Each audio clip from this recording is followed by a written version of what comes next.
kumanta rin ako. Wala ka naman nararampas sa kanta ka lang. Sumasayaw sila, kanta, sayaw ka rin. O tumataas ka rin ng kamay. Basta lang, pag uwi mo sa bahay, ano pa? Anong diferensya nung ginawa mo? Nagsayang ka lang ng oras. Gusto mo ba natin nasasayang ang oras natin paglinggo? Hindi, syempre. Pwede kang gumawa sa bahay ng mas makabuluhan kung masasayang ang oras mo pag umattend ka sa linggo. Ngayon pa lamang po, itinuturo na sa atin ng Diyos, huwag mong sayangin ang araw ng linggo sa pagsamba.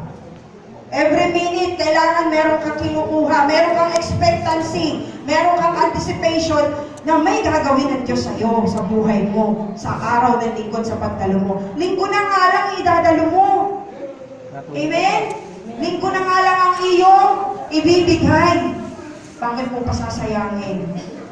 So, ang mga Kristiyano, hindi po pala sayang ng oras. Tama po